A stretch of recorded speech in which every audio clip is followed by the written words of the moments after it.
Assalamualaikum warahmatullahi wabarakatuh. Kembali lagi bersama saya Rani Marinda.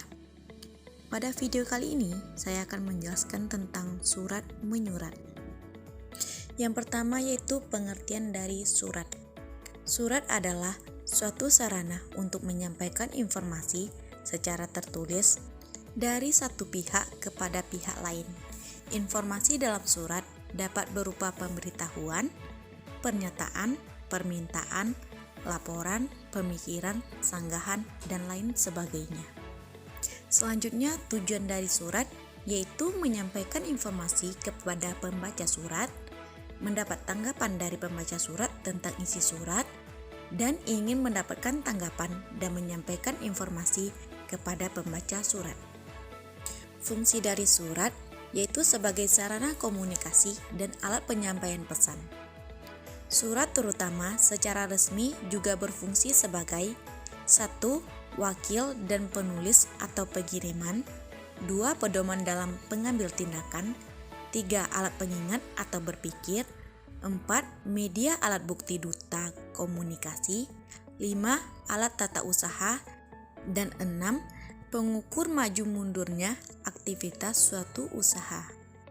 Dalam lingkup surat menyurat, surat memiliki fungsi sebagai peranti tata usaha, mengukur maju mundurnya suatu kegiatan usaha, media komunikasi yang bersifat tertulis, dan menjadi alat bukti tertulis.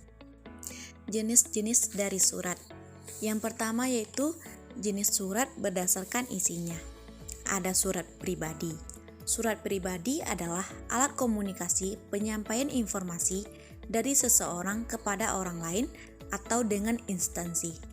Surat pribadi terdiri dari surat pribadi yang sifatnya kekeluargaan, persahabatan, dan sebagainya. Dan surat setengah resmi, misalnya surat lamaran pekerjaan.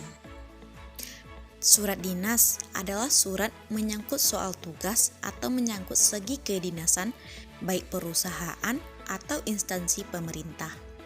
Yang selanjutnya, surat sosial adalah surat yang menyangkut, misalnya yang berhubungan dengan lembaga sosial.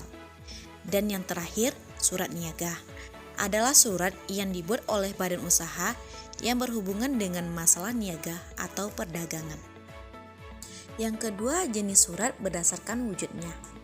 Yang pertama yaitu ada barcode pos, adalah selai kertas yang digunakan untuk menulis surat dan sekaligus berfungsi sebagai sampul di mana permukaan luar dicetak sedemikian rupa.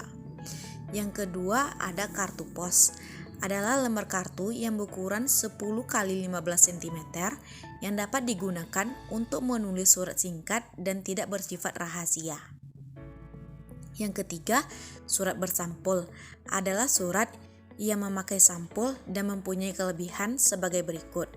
Surat tidak dapat dibaca oleh orang lain.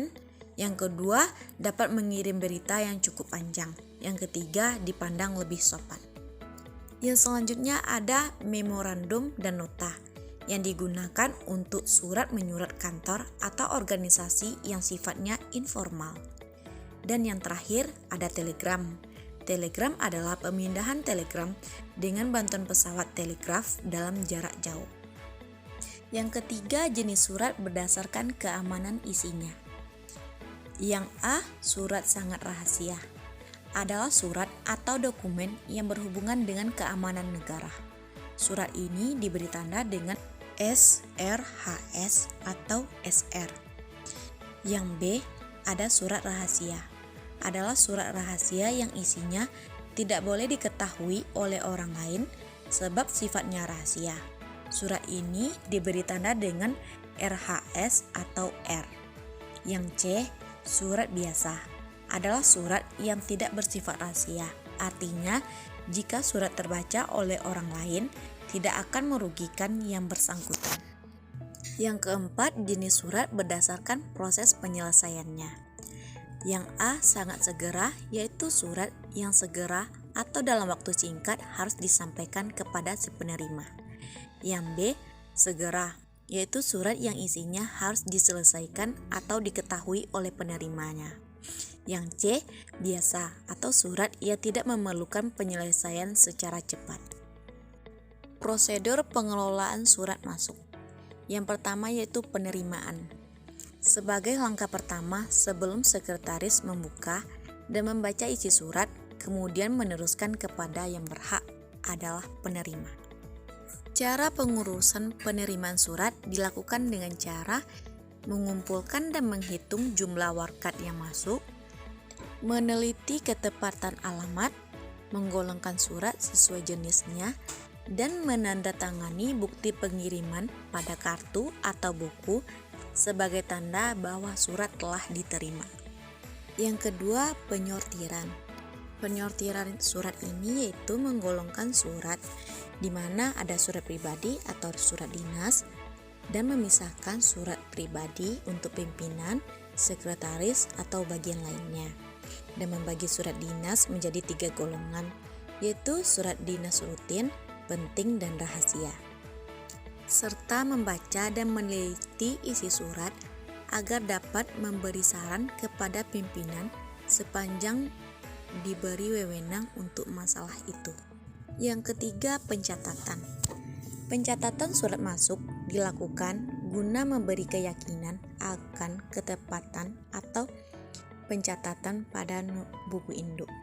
Pencatatan surat masuk dapat dilakukan dengan mempergunakan buku catatan harian, agenda, atau kartu tertentu, di mana agenda berfungsi sebagai pencatat surat, sedangkan kartu dalam sistem pencatatan surat terdiri dari kartu kendali untuk pencatatan surat rutin atau penting, lembar pengantar untuk surat rutin biasa, dan lembar pengantar untuk surat rahasia. Yang keempat, pengarahan dan penerusan kepada yang berhak.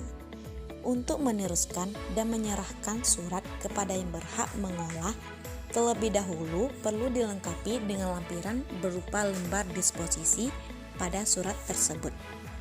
Lembar disposisi berguna sebagai tempat pimpinan memberikan tanggapan atas isi surat dengan menegaskan berupa instruksi atau sebagai informasi. Yang kelima, penyimpanan arsip surat.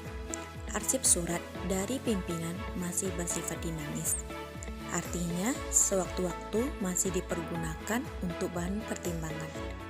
Penyimpanan berkas surat oleh sekretaris dilakukan dengan menggunakan metode kearsipan yang berlaku di kantor, di mana prosedur tata kearsipan dinamis dalam menata file memiliki langkah-langkah sebagai berikut. Yang pertama, meneliti tanda-tanda apakah surat sudah dapat disimpan. Yang kedua, mengindeks. Yang ketiga, memberi kode-kode dan sortir. Yang keempat, menyimpan ke dalam file tertentu. Dan yang terakhir, menata arsip. Prosedur pengelolaan surat keluar. Yang pertama, perintah atau instruksi pembuatan surat. Yang kedua, pembuatan konsep surat. Yang ketiga, persetujuan konsep surat. Yang keempat, dilakukan pengetikan dan penelitian surat. Yang kelima, penandatanganan surat. Yang keenam, pencatatan surat. Yang ketujuh, surat diberi cap dinas. Yang kedelapan, melipat dan penyampulan surat. Yang kesembilan, pencatatan surat di buku ekspedisi ekstern. Yang kesepuluh, pengiriman surat. Dan yang terakhir, kemudian surat disimpan. Seperti inilah contoh bagian dari surat resmi, di mana pada nomor 1 terdapat kop surat yang berisi nama lembaga atau instansi atau organisasi, logo, alamat, nomor telepon, serta website atau email. Yang kedua terdapat tanggal surat, dan yang ketiga ada nomor surat. Yang keempat ada lampiran, di mana dituliskan jika surat tersebut terdapat lampiran, maka dituliskan jumlah lampirannya. Yang kelima ada hal atau perihal atau menunjukkan isi dari surat tersebut. Yang keenam, alamat tujuan surat diberikan. Yang ketujuh, salam pembuka. Yang kedelapan, isi surat. Yang kesembilan, salam penutup. Yang kesepuluh, terdapat nama jabatan. dan tanda tangan dari penulis surat. Dan yang ke-11 ada tembusan surat. Itulah video dari saya. Semoga dapat bermanfaat bagi kita semua. Saya akhiri dengan Assalamualaikum warahmatullahi wabarakatuh.